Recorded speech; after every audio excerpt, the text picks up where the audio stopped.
बबलू हाथी सुबह सवेरे अकेले वन में टहलने के लिए निकला। वह अपने ही धुन में चला जा रहा था। लगता था उसके दिमाग में कोई उलझन है जिसे वह सुलझाने की कोशिश कर रहा था। सड़क पर आगे बढ़ते ही उसके सामने चीकू खरगोश भागा। बबलू का पैर उसके ऊपर पड़ने ही वाला था कि चीकू जोर से चिल्लाया। उसकी आवाज सुनकर बबलू ने अपना पैर पीछे खींच लिया। कहाँ खोए हो बबलू भाई? कहीं नहीं, बस कुछ ऐसे ही सोच रहा था। किस बारे में? तुम जानकर क्या करोगे? शायद मैं तुम्हारी कुछ मदद कर सकूं। तुम तो जानते हो आजकल वन में कितनी चोरियां हो रही हैं, पर चोर का कोई अता पता ही नहीं है। इस बात को लेकर वन के सारे प्राणी चिंतित थे।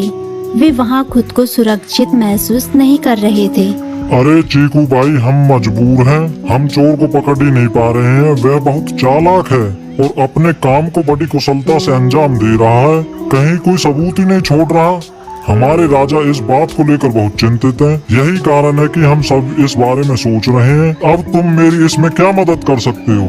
मैं कुछ सोचता हूँ, हो सकता है मुझे कोई उपाय सूझ जाए।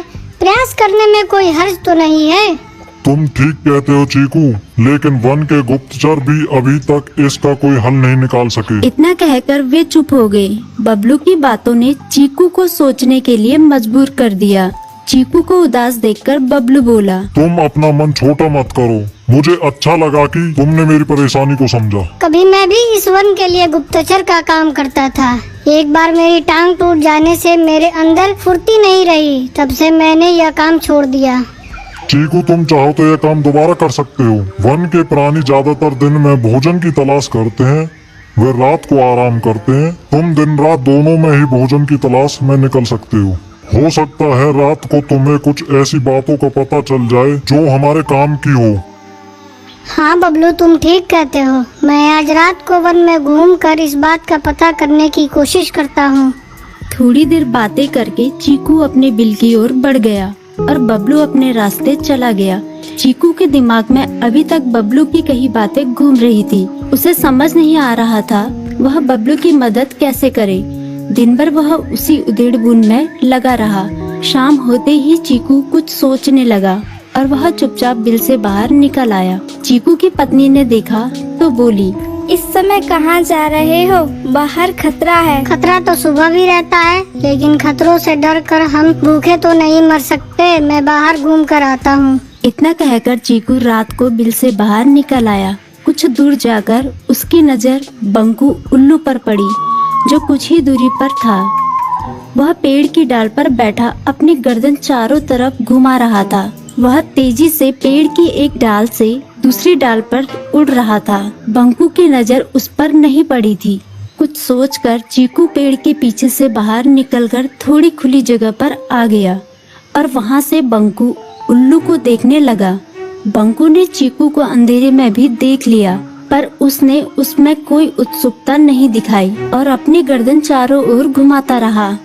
चीकू बड़ी देर तक बंकू की हरकतों पर नजर रखे रहा। वह थोड़ी देर तक खुले मैदान में खड़ा रहा, पर बंकू ने उसे देखकर भी अनदेखा कर दिया। उसने महसूस किया कि बंकू के आसपास चमकू चमगादड़ भी मंडरा रहा था। कुछ देर वन में घूमने के बाद चीकू अपने बिल में लौट आया और सुबह होने का इंतजार करने लगा।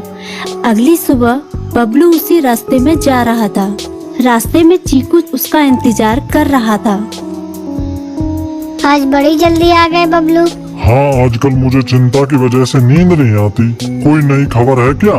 यकीन से तो मैं नहीं कह सकता, पर मैं तुम्हें ऐसे प्राणी का नाम बता सकता हूँ जो शायद चोरों की मदद कर रहा है। कौन है वो? बंकू उल्लू। इतना कहकर चीकू ने रात की घटना उसे ज्यों की त्यों सुना दी। इसे सुनकर बबलू का माथा ठनका। बबलू की आंखें चौंधिया गई। तुम ठीक कह रहे हो। मुझे आज रात बंकू और चमकू पर नजर रखनी होगी। इतना कहकर वे दोनों अपने अपने रास्ते चले गए।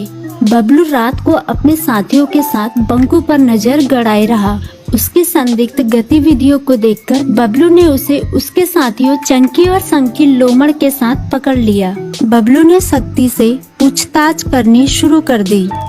तुम इस समय बंकू चमकू के साथ क्या कर रहे हो? हम चारों दोस्त हैं, इसलिए साथ बैठकर बातें कर रहे हैं। चमगादड़ और उल्लू की दोस्ती तो समझ में आती है, पर लोमड़ के साथ दोस्ती कैसे हो सकती है? सख्ती से पूछने पर दोनों ने अपना जुर्म कबूल कर लिया और सभी चोरियों के बारे में बताया जो उन्होंने कुछ दिन पहले वन में की थी।